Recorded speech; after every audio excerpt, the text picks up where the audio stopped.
설교 제목이 묵상에서 관상으로인데요.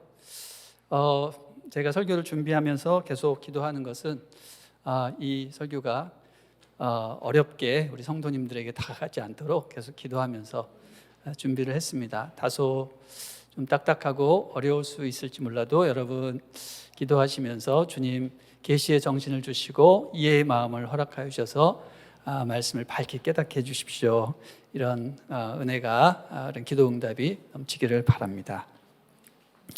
교회사를 돌아보면 하나님께 다가가고 그분과 하나 되기 위한 여러 가지 방편들이 개발되었는데 그 중에 가장 대표적인 게 바로 렉치오 디비나, 거룩한 독서입니다.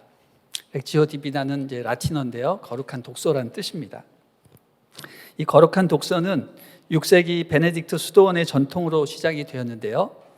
이것을 1118년에 카르투지오의 수도원장 귀고 2세가 4단계로 확립을 하였습니다. 하나님께 가까이 나아가고 그분과 하나 되기 위한 영적인 사다리, 단계 하나씩 올라가면서 하나님께 더 가까이 가는 그런 것으로 4가지 단계를 제시했습니다. 첫 번째가 독서입니다. 라틴어로 렉시오라고 하고요. 그 다음 단계가 묵상, 메디타치오. 그리고 세 번째 단계가 기도, 오라치오. 그 다음에 맨 마지막 단계가 관상, 컨템플라치오. 이겁니다. 이 4단계를 얘기를 했습니다. 영적 사다리의 첫 번째 단계가 독서라는 것인데, 독서는 무엇입니까? 하나님의 말씀을 읽는 것입니다. 여기서 읽는다라는 뜻은 말씀을 마음속에 입력하기 위해서 그 본문을 뭘로 봐요? 눈으로 봐야 되겠죠? 그리고 입으로 말하는 것입니다. 그리고 귀와 마음으로 듣는 과정들을 수행합니다.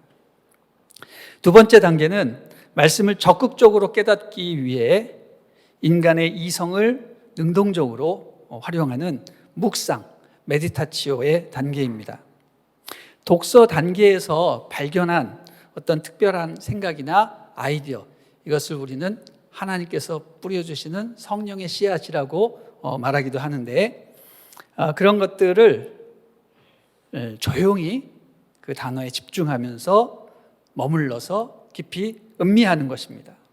그리고 그것을 자신의 이해력, 기억력, 상상력, 이런 모든 것들을 다 총동원해서 그 의미를 밝혀내고 그것을 마음으로 느끼는 과정, 이것이 바로 묵상의 과정입니다. 세 번째 단계는 기도, 오라치오. 이 단계인데 깨달은 말씀에 반응하여서 하나님께 기도하는 것입니다. 말씀을 읽고 묵상하는 동안에 우리의 영혼은 하나님의 음성을 들었기 때문에 반응할 수밖에 없게 되는데, 이 자발적인 반응을 우리는 기도로 나타내게 됩니다. 여기서 기도는 단순히 우리의 소원을 하나님께 아뢰는 그런 것이 아니라 주신 말씀에 반응하는 것입니다. 참여하는 것입니다. 하나님의 말씀에 반응한다는 의미에서 오늘날 우리가 큐티할 때 뭐랑 비슷할까요? 하나님의 말씀에 반응한다. 적용과도 비슷하다고 말할 수가 있습니다. 자, 마지막 단계가 관상입니다. 컨템플라치오.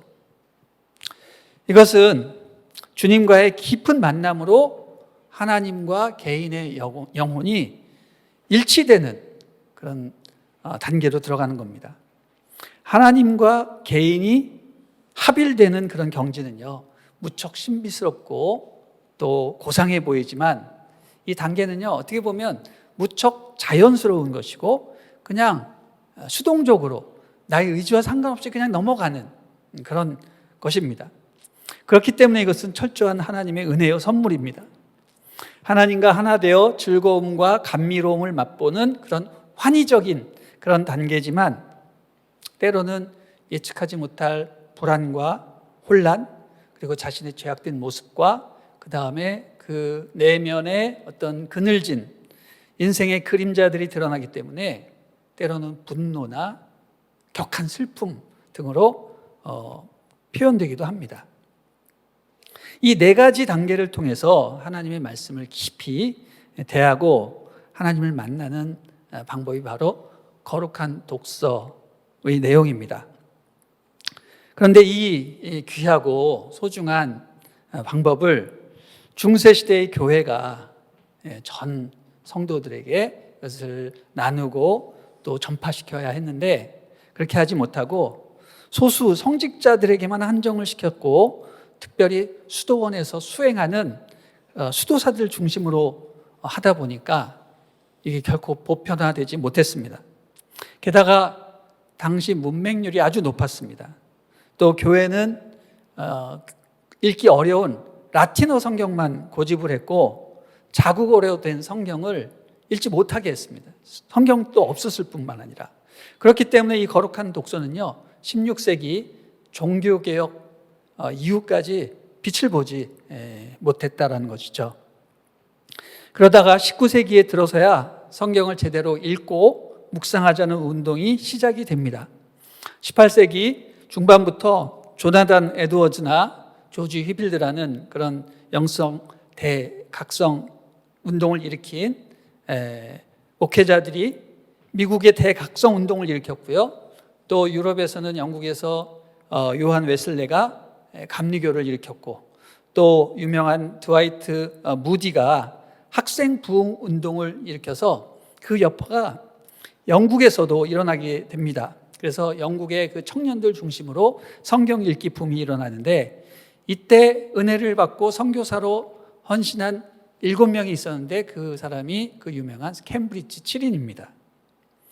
그들이 은혜를 받고 선교사로 헌신한 이후에 떠나기 전에 한 말이 있습니다. 그게 뭐냐면 이런 겁니다. 나는 하나님의 도우심을 위해서 아침 일찍 최소한 20분, 가능하면 1시간씩 기도와 성경 연구를 위해서 따로 시간을 떼어놓고 잠자리에 들기 전에는 계속해서 경건한 시간을 갖도록 하겠습니다. 이런 말을 남겼는데 여기서 경건한 시간을 갖도록 하겠습니다 했을 때 그 경건한 시간이 영어로 보면 quiet time입니다. 그게 바로 큐티의 유래가 된 거죠. 큐티가 왜 큐티입니까? quiet time, 경건한 시간, 조용한 시간에 앞글자만 따서 큐티라고 된 것이죠. 여러분, 우리 온누리교회 모든 성도들이 또 많은 개신교 성도들이 하는 큐티는 제가 계속 말씀드린 이 거룩한 독서가 수도승이나 소수의 어떤 경건한 사람들의 전유물이 되지 않도록 일반인이 쉽게 접근할 수 있고 또 실생활에 적용할 수 있는 것으로 만든 게 바로 큐티라는 것이죠. 그래서 큐티와 거룩한 독서에는요 그렇게 큰 차이가 나지 않습니다. 다만 거룩한 독서는 혼자 하는 것이죠. 그러나 큐티는 공동체적으로 하는 것이기 때문에 개인적 영성에서 적용과 나눔을 통해서 실제적이고 공동체적인 영성으로 바뀌었다라는 그런 점이 있습니다. 또 관상이라는 것이 큐티에서 빠졌는데 이것은 빠졌다라기보다는 깊은 침묵 가운데 도달하는 하나님과 하나됨의 일치를 추구하는 묵상의 일부다, 묵상의 영역으로 포함시켰다라고 볼 수가 있습니다. 따라서 큐티는 뭐라고 말씀드릴 수 있는가? 거룩한 독서의 영적 전통을 그대로 이어받아서 오히려 더 발전시켜서 실제적인 삶에 적용되고 공동체성을 함양하는 방향으로 발전했다. 그래서 오늘날 우리가 하는 큐티는 5단계죠. 준비기도, 말씀 읽기, 묵상, 그리고 적용, 그리고 맨 마지막에 나눔. 이 5가지의 단계로 되어서 오늘까지 이루고 있습니다. 제가 오늘 여러분에게 말씀드리고자 하는 바는 뭐냐면요. 우리가 큐티에서 열심히 이제 묵상을 이렇게 배우고 그러는데 왜 거기서 관상이 빠졌는가? 그리고 또 이 관상이라는 영역을 어떻게 오늘날 우리가 하는 큐티로 또 우리의 기도 생활로 편입시킬 수 있을까 하는 것입니다. 왜냐하면 관상이 주는 유익이 매우 크거든요. 거의 절대적이라고 말해도 과언이 아닌 것입니다. 그러나 자칫 관상이라는 단어를 이렇게 쓰게 되면 무슨 봉수의 수도원에서 수도승들이 고행을 하면서 행하는 것이 아니냐라고 오해하기가 쉽고요. 또 이 관상이라는 단어가요, 개신교 용어가 아니에요. 로만 카톨릭에서 사용하는 그런 용어이기 때문에 약간 거부감도 들 수가 있습니다.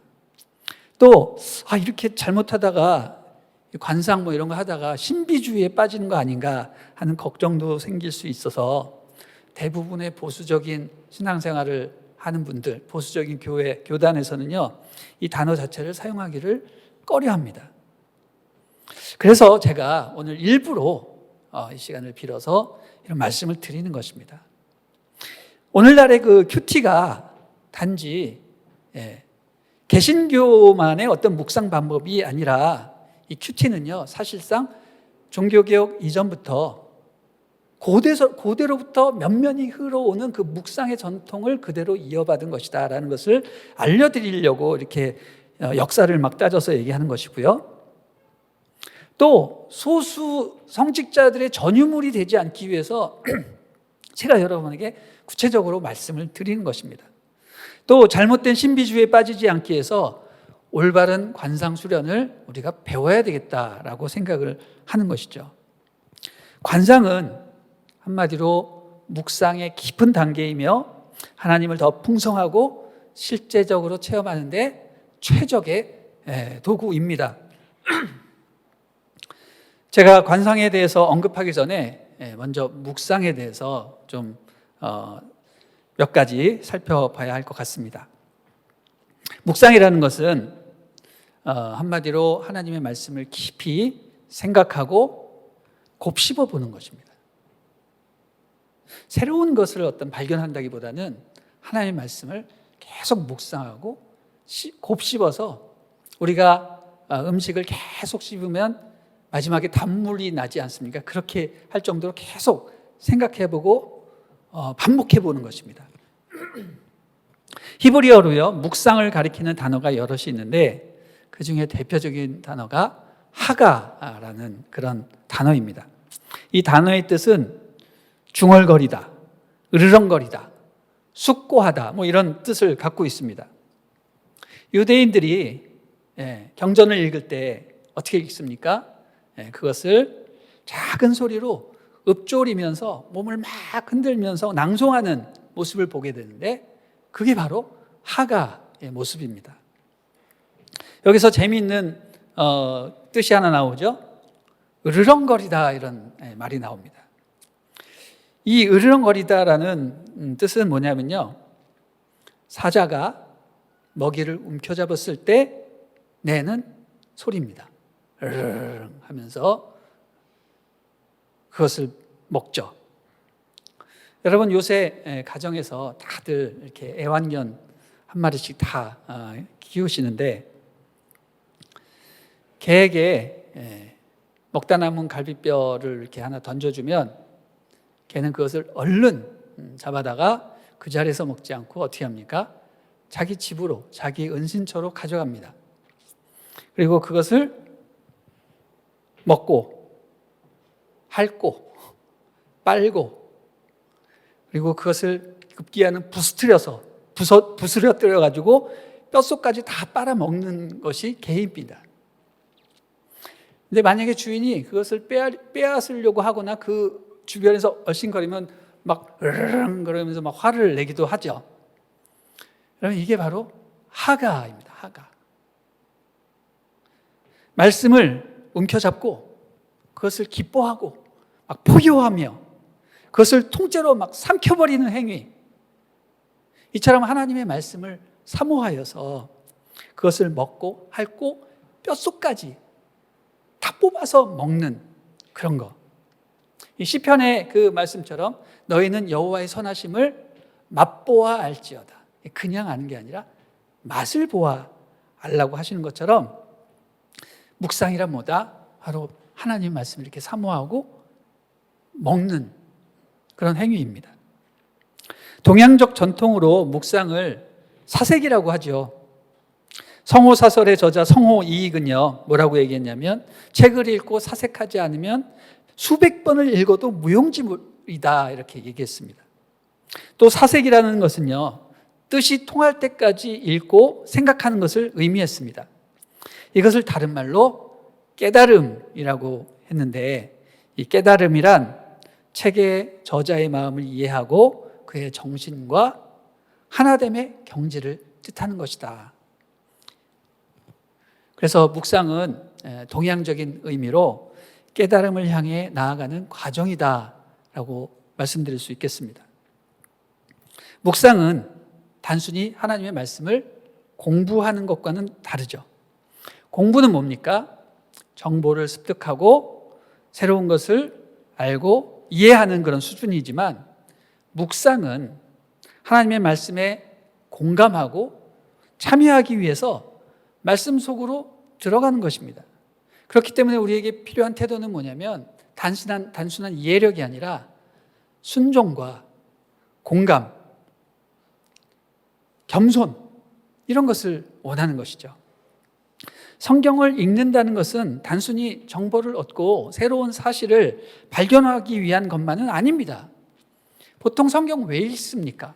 내면의 성숙을 위해서 읽기도 하고 본질적으로 하나님을 만나기 위해서 읽는 것이죠.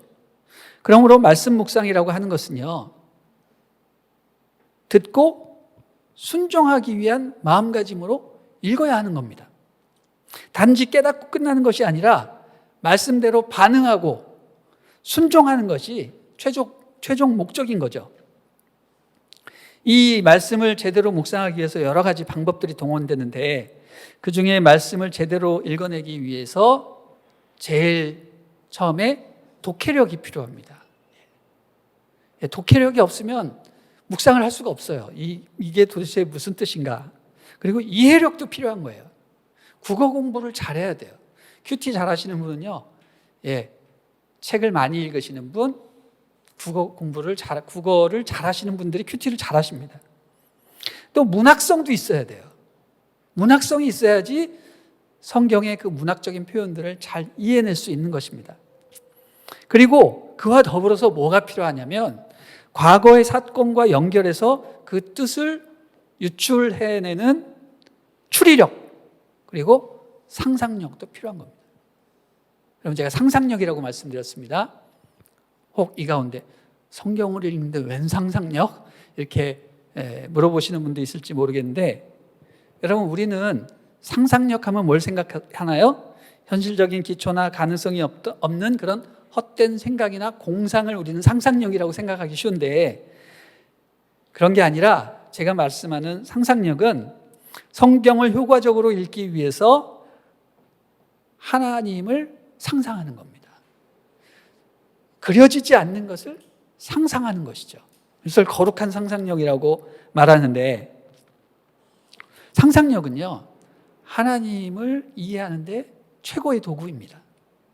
성경을 보시면 거기 뭐가 다 기록이 되어 있습니까? 성경에는 수많은 역사, 이야기, 편지, 시, 그리고 노래, 그리고 수많은 예언서들이 다양하게 이렇게 나오는데, 그 모든 장르들을 그저 분석과 논리로만 대하게 된다면 성경이 어떻게 됩니까? 성경책 너무너무 재미없고 지루한 것으로 만들게 되는 거죠. 저는 그것이야말로 대죄라고 생각을 합니다. 그래서 그렇게 놀랍고 재미있고 능력 있는 성경을 지루하고 재미없는 책으로 만드는 죄를 우리 목회자들이 범하면 안 되는 거죠.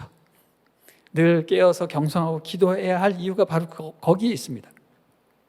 그러나 우리가 문학적 추리력과 상상력을 발휘해서 지성만이 아니라 우리의 마음과 감성과 영성으로 그것을 읽어낸다면 성경은 정말 다르게 보입니다. 여러분, 이 세상에 누가 성경에 기록된 그 역사적인 내용을 과학적인 마인드로 보겠습니까? 누가 시와 노래를 논문으로 대하고 누가 예언서를 문자적으로 해석을 하겠습니까? 역사서는 역사서대로, 시와 노래는 문학 작품으로, 그리고 예언서는 예언서대로의 그런 품위에 맞게 읽어내야죠.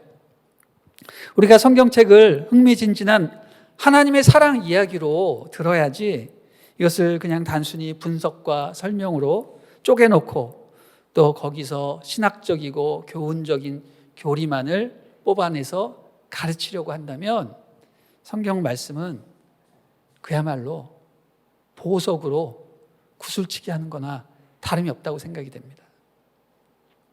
성경책은 단순한 교훈책이 아니에요. 도덕 율법책이 아니에요. 그 안에는 하나님의 마음과 사랑이 녹아있는 기가 막힌 이야기책이라는 것입니다. 상상력은 자기 마음대로 상을 어떤 그려내는 것이 아니라 그걸 공상이라고 하죠.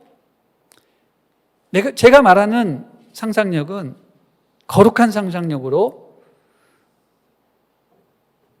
실체적인 세계를 직면해서 객관적인 실체를 주관적인 실체로, 옛날의 역사를 오늘날의 사건으로 바꾸게 하는 그런 능력이라는 거죠. 그래서 우리가 거룩한 상상력으로 성경을 읽으면 하나님의 말씀이 더욱더 새롭고 능력 있게 다가오게 되는 것이죠. 한마디로 묵상은요, 내가 읽은 말씀을 곰곰이 생각해보고 그 내용이 무엇인지, 그리고 그 뜻이 무엇인지를 곱씹어 보는 과정이고요. 또 그것을 넘어서 적극적으로 거룩한 상상력을 발휘해서 그 말씀 속으로 들어가 보고 성경 상황 속에서 자기 자신을 직접 대입해보고 경험하는, 그래서 하나님을 체험하는 그런 과정이 묵상입니다. 그러면 여기까지가 묵상이라면 관상은 뭐냐? 이런 질문을 하게 되죠. 관상이 묵상보다 더 깊다고 하는데 어떻게 여기서 더 깊어질 수가 있을까? 여러분, 묵상과 관상은 차원이 다른 것입니다. 내가 나의 힘으로 최대한 하나님의 말씀을 접하고 깨닫고 경험하도록 모든 능력을 다 하는 것, 적극적이고 능동적으로 하나님의 말씀을 알기 위해서 노력하는 것이 묵상이라고 한다면, 관상은 그야말로 나의 모든 노력과 의지를 포기하는 것입니다.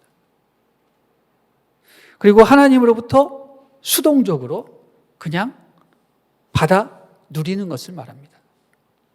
그래서 관상을 침묵기도라고 부르는 사람도 있고 향심기도라고 부르는 사람도 있습니다. 향심이라는 것은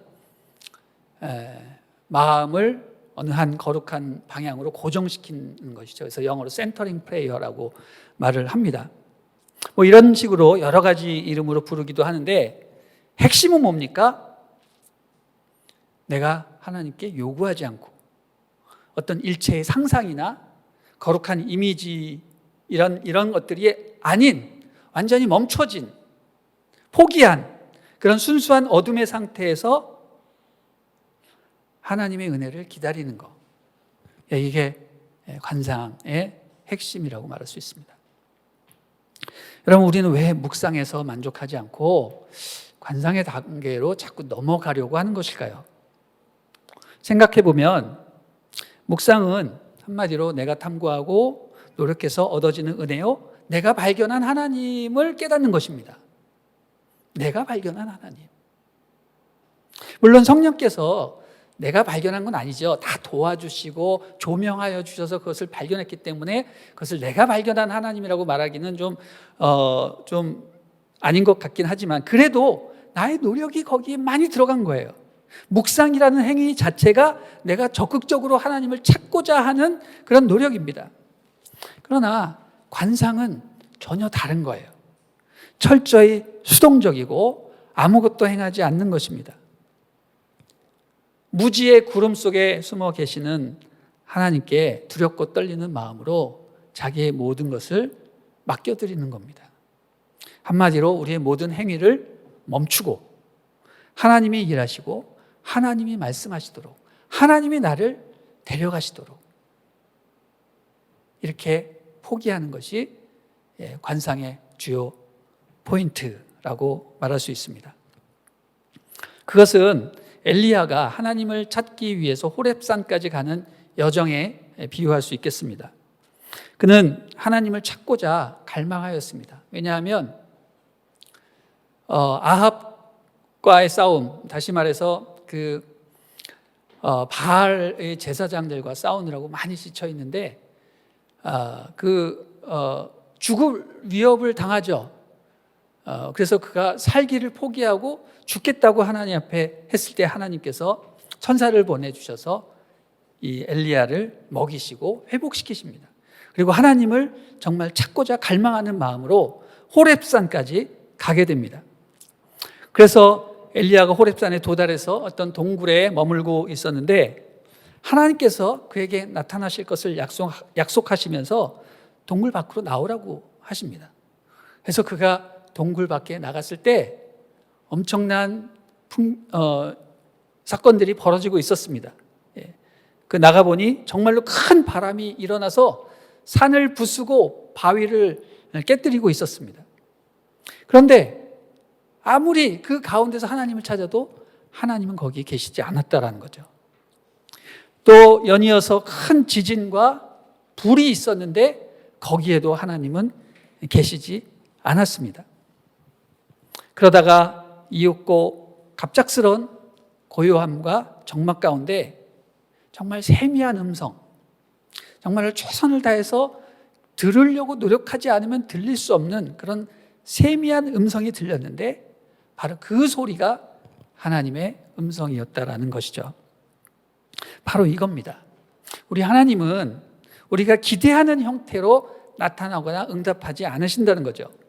우리는 열심히 기도하고 말씀을 묵상하면 정말 기적 같은 일들이 나타날 것을 기대합니다.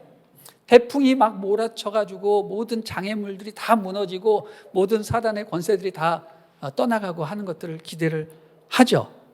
그러나 거기에 하나님이 없었다라는 거죠. 또 땅이 흔들리고 큰 지진이 일어나고 그리고 모든 것을 다 불로 태워서 정결케 할 그런 불도 있었지만 거기에 하나님이 계시지 않았다라는 것입니다. 오히려 하나님은 어디에 계셨는가? 전혀 예상치 못한 침묵 가운데 오직 아무것도 하지 않고 하나님만 바라보며 기다리고 서 있을 때 세미한 음성으로 다가오시는 분이 하나님이셨다라는 것이죠. 이것은 세상 떠나갈 듯한 소란함과 분주함 속에서의 침묵의 결과입니다. 또 능동적이고 활동적인 그런 인간의 모든 몸부림, 아우성 속에서도 나타나지 않고 어디서 나타나시는가? 세미한 음성 가운데 나타나시는 거라는 거죠. 관상은 이처럼 모든 상황을 잠재울 수 있는 그런 절대 침묵 그리고 어둠 속에서 하나님을 체험하는 겁니다. 하나님의 음성을 듣는 것입니다. 우리가 하나님을 찾기 위한 모든 행동과 묵상의 노력들, 심지어 하나님을 찾고자 하는 모든 조바심, 두근거림, 모든 분주함, 이런 모든 것들을 다 멈추고 그냥 하나님께 홀로선 단독자로 주의 은혜를 간구하며 가만히 있는 거예요. 그냥 있는 거예요. 인내하며. 여러분 그게 얼마나 힘들고 고통스러운 일인지 모릅니다. 사람들은 분주함의 노예가 되어 있고요. 심심함을 못 견디는 존재이기 때문에 그런 상황이 닥치면 너무너무 조급하고 불안하고 어쩔 줄을 모르는 것이 인간이에요. 그러나 그것을 견뎌내야 돼요. 훈련으로 이겨내야 돼요. 그렇게 되면 관상의 경지에 도달하게 되는 겁니다. 이것은 정말로 말로 표현할 수 없는 몸으로 느껴지는 그런 성령의 은혜라고 말할 수 있습니다.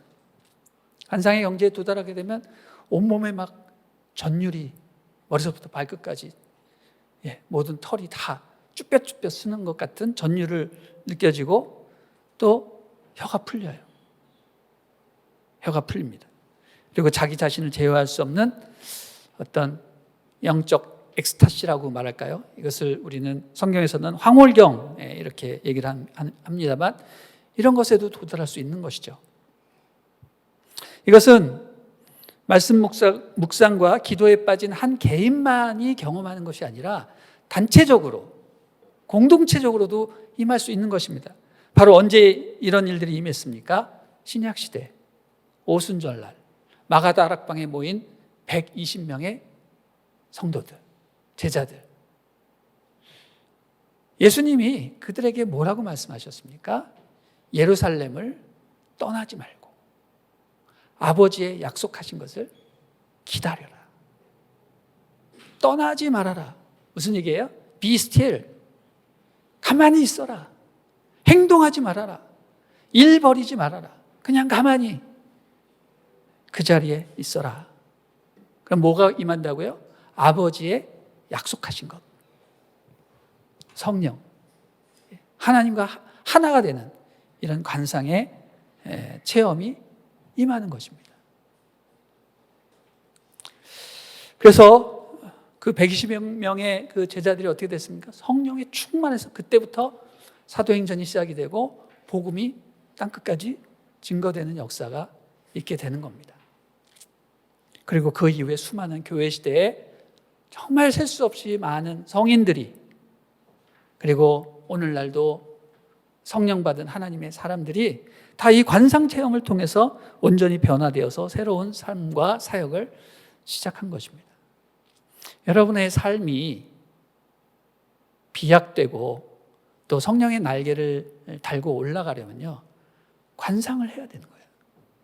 관상을 하지 않고 묵상만 하게 되면 여러분은 어떻게 보면 율법적인 사람으로 끝날 수도 있게 되는 겁니다. 나의 열심만 있어요. 하나님의 은혜를 못 경험하는 것이죠.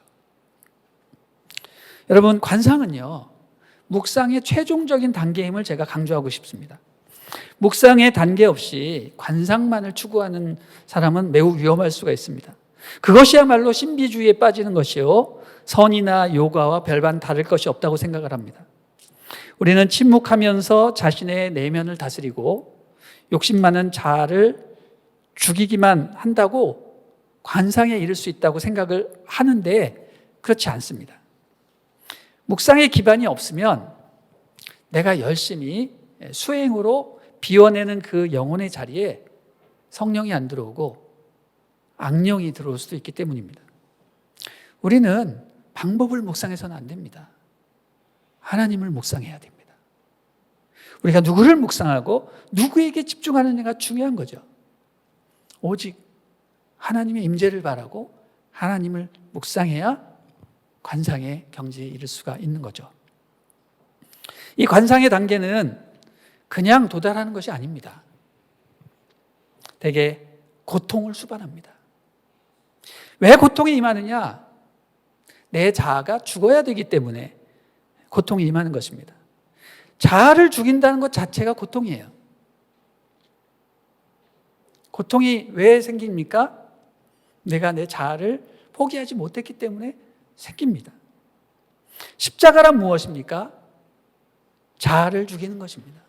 예수님이 십자가에 못 박혀 돌아가셨다는 것은 내가 통째로 죽었다라는 의미라기보다는 내 자아가 십자가에 못 박혔다는 뜻이죠. 내 자존심, 특권, 편견, 욕망, 죄악, 이런 것들이 십자가에 못 박혀야 되는 거예요. 그게 고통스러운 거예요. 이런 것들이 죽어야 관상에 이르게 되는 것입니다. 교회사에 나타나는 대표적인 관상가들은 거의 대부분 다 고통을 혹독하게 경험한 사람들이었습니다. 중세시대의 대표적인 관상가인 십자가의 성 요한은요, 자신을 반대하는 수도사들에 의해서 9개월 동안 어둠 속에, 빛이 들어오지 않는 감옥 속에 감금을 당하여서 대표적인 관상가가 되었습니다. 그가 지은 어둠의 밤, 이런 책들 다 그렇기 때문에 관상 수련을 하게 된 거예요. 또 영적 지도란 책을 쓴 스페인의 미구엘 몰리노스라는 수사도 그가 깨어 있었기 때문에 종교개혁적인 사고를 한다며 로마 교황청에서 이단 시비를 걸고 그를 수년 동안 또 지하 감옥에 감금을 시켰습니다. 그때 그는 깊은 관상 수도를 할 수 있게 되었습니다. 또 제가 좋아하는 성 프란시스코도 그는 고통을 당했다라기보다 고통과 친하게 지냈죠. 다시 말해 자발적 빈곤과 가난을 추구하면서 고통의 신비를 이해하려고 했기 때문에 그의 관상의 경지는 남달라서 하나님은 물론 동물과도 대화하는 그런 차원 높은 관상의 경지에 도달하게 되었습니다. 여러분, 자아를 부인한다는 것은 인간의 힘으로 되는 것이 아닙니다. 수도원에 들어가서 홀로 은거하는 생활을 한다고 되는 것도 아닙니다. 그런 곳에 자기의 열심으로 들어가는 사람들은 미치광이가 되어서 나오는 경우도 허다합니다. 그것은 인간의 힘으로 되는 것이 아니라 뭐예요? 오직 성령의 힘으로만 되는 것이에요. 예수님이 뭐라고 하셨습니까? 너희가 나를 따르려면 제일 먼저 자기를 부인하고 그리고 십자가를 지고 나를 따라야 한다, 이렇게 하셨습니다. 자기 부인, 이것이 바로 고통입니다. 이것을 경험하지 않으면 관상에 도달할 수 없는 것이죠. 우리가 요새 욥기를 묵상하는데 저는 고통받는 욥을 보면서 그가 정말로 자기 부인을 톡톡히 경험하고 있구나라는 생각을 하게 되었습니다. 욥은 어떤 사람입니까? 완벽한 의인이었죠. 한마디로 그는 하나님을 제대로 묵상하고 제대로 섬기는 사람이었습니다. 그런데 어느 날 까닭 없이 고통이 임했습니다. 그는 고통의 이유도 모른 채 아주 힘든 시간들을 보냈습니다. 그가 가졌던 하나님에 대한 모든 이해, 모든 존경, 모든 관계 다 무너졌습니다. 그가 의지하고 있던 과거의 영예와 도덕심, 자부심도 무너져서 완전히 절망했습니다. 3명의 친구들은 그렇게 무너져버린 욥에게 실망하여서 이렇게 비난의 화살을 쏘아버렸죠. 욥이여, 정말 실망스럽소이다. 과거에 빛나고 화려했던 당신의 도덕심과 영적 자부심은 다 어디로 갔습니까? 당신이 그렇게 고통받는 것을 보니 죄를 지었음에 틀림이 없는데 속히 회개하고 주님께 돌아오십시오. 그러면 하나님은 다시 복을 내리실 겁니다.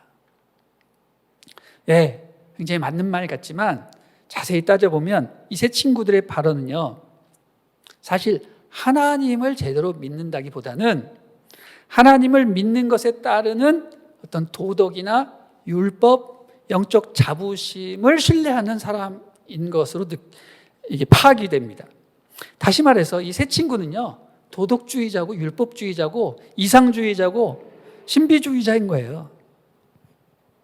그래서 하나님을 바라볼 때 어떻게 해요? 하나님 그분 자신을 이해하고 경험하는 것이 아니라 자기들이 신뢰하는 그 이데올로기에 하나님을 끼워 맞춘 사람들인 거예요. 그러니 선과 악을 넘어서 고통을 넘어서 역사하는 그런 하나님의 섭리를 결코 이해할 수가 없는 거죠.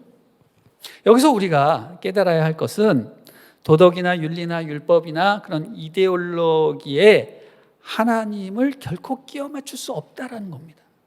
우리 하나님은 그런 신념과 개념, 인간의 철학, 상상 위에 항상 계시는 분입니다. 성 어거스틴이 말했죠. 그대가 이해한다면 그것은 하나님이 아니다라고 말했습니다. 우리 하나님은 항상 우리를 초월해 계시는 분인 것입니다. 욥도 이를테면 무엇을 믿고 있었을까요? 자신의 완전함에 대해서 어느 정도 믿는 구석이 있었을 것입니다. 그러나 고통이 오고 고난이 닥치니까 자기가 믿고 있던 그런 완전함마저도 다 무너져 내렸어요. 그래서 욥이 말하죠. 나에게는 소망이 없다. 나는 일어설 힘조차도 없다. 자기가 믿는 구석이 다 없어진 거예요.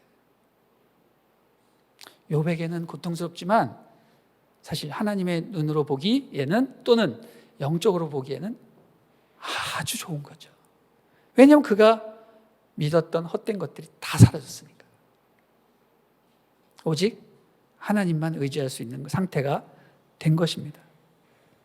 정말 제로 베이스에서 하나님의 은혜를 다시 새롭게 경험하는 겁니다.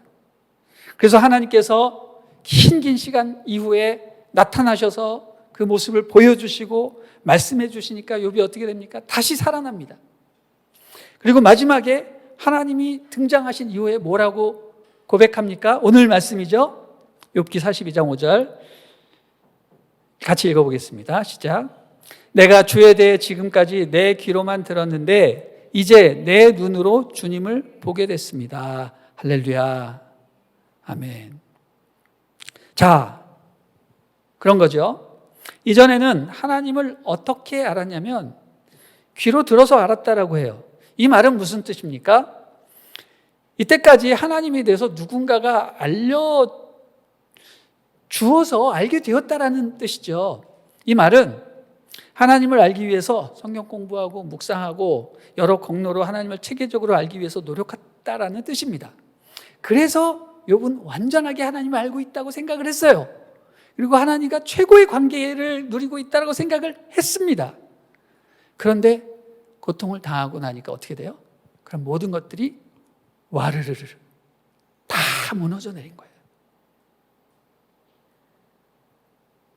그리고 나서 다시 하나님을 체험을 하니까 어떻게 됩니까? 완전히 다른 세상으로 바뀌는 것이죠. 하나님을 직접 체험하고 눈으로 보게 되었다고 했는데 어떻게 해서 그렇게 됐다고요? 고통을 당하고 나니까 그것을 체험하게 됐다. 무슨 뜻입니까? 묵상에서 관상으로 넘어간 거예요. 하나님을 체험하고 경험하니까 이제야 그분을 알게 되었다라는 것이죠. 고통이 묵상의 수준에서 관상의 수준으로 옮겨놓은 겁니다. 성경 공부도 열심히 하고 기도도 많이 하는 거, 경건생활 이런 게 다 어떻게 보면 묵상의 단계라고 말할 수 있는 것이죠. 되게 중요한 거예요. 이런 거 무시하면 안 됩니다. 신앙의 기본에 해당되는 거거든요. 하나님을 알 때 어떻게 알아야 돼요? 힘써 알아야 됩니다. 열심히 노력하고 성경도 열심히 읽고 통독도 하고 모든 교회에서 하는 프로그램 다 열심히 참여하고 기도도 많이 하고 다 해야 됩니다. 그런 노력도 중요합니다. 그러나 우리가 놓치지 말아야 할 부분은 거기서 그냥 머물면 안 된다는 거죠. 묵상해서 어디로 가야 됩니까? 관상으로 가야 되는 겁니다. 근데 관상으로 가려면 어떻게 해야 돼요? 고통을 당해야 되는 거예요. 고통은 다시 말하면 나를 부인하는 거예요. 내가 이때까지 쌓아놓은 모든 것들을 다 무너뜨려 버리는 겁니다. 그래야 하나님이 진짜 나타나시거든요. 하나님의 뜻을 알고 그분의 음성을 듣기 위해서 지혜로운 사람은 어떻게 합니까? 자발적으로 자기 자신을 내려놓고 그분께 맡기는 것입니다. 그것이 관상체험입니다. 관상은 그냥 어려운 거 아니에요. 아무 생각하지 않고 그냥 가만히 있는 거예요. 기도하되 간구하지 않고 주님을 바라되 욕심부리지 않고 무지의 구름 속에 계시는 하나님께 나 자신을 그냥 내어드리는 것입니다. 어떻게 보면 상당히 두려운 순간이에요. 아무것도 보이지 않고 예측도 불가능한 상황 가운데 나 자신을 맡긴다. 되게 무서운 거죠. 마치 눈을 가리고 주님 손만 잡고 막 열심히 잘 따라가고 있는데 갑자기 예수님이 이제 이 손을 놓거라 하는 거예요. 그러면 순간 두려움이 엄습하죠. 주님은 내가 손을 놓아야 새로운 영적 세계를 경험하는데 손을 계속 붙들고 상식과 이성을 기초로 신앙생활을 하려고 한단 말이죠. 인간적으로 기도하고 지성을 사용하여 성경을 읽고 자기 열심으로 사역을 한단 말이에요. 이제는 그 수준을 벗어나서 정말 하나님이 역사하시는 새로운 세계로 넘어가야 되는데 그거를 못하는 거예요. 주님은 왜 손을 놓으라고 하십니까? 이제는 묵상도 충분히 했으니까 관상도 좀 하라라고 하시는 말씀입니다. 이제 육으로 신앙생활 하지 말고 성령으로 기도하고 영감으로 말씀을 읽고 성령의 은사로 사역을 하라는 말씀입니다. 이 얘기는 관상은 뭐다? 성령 체험이에요. 성령 충만과 관상의 차이가 뭔지 제가 요새 계속 공부하고 기도하고 있습니다. 이게 도대체 어떤 세밀한 차이가 있을 것인가? 사랑하는 성도 여러분, 이 가을, 짧지만 깊은 이 계절에 떨어지는 낙엽에 마음 흔들리지 마시고 오직 성령 충만하여서 묵상도 깊이 하시고 동시에 관상도 체험하는 그런 축복이 임하기를 바랍니다. 하나님께서는 이 시간 여러분과 만나시려고 지금 기다리고 계십니다. 주님은 여러분을 보고 계십니다. 하나님의 시선이 여러분에게 집중되어 있습니다. 여러분도 이제는 나 자신에서 하나님을 바라보고 이제는 눈을 감고 아무것도 간구하지 않고 아무 행위도 하지 아니하고 오직 하나님만 바라고 하나님께 나 자신을 맡기는 그런 놀라운 영적 체험을 하시기를 바랍니다. 그 가운데 놀라운 하나님의 역사와 은혜가 넘칠 줄 믿습니다.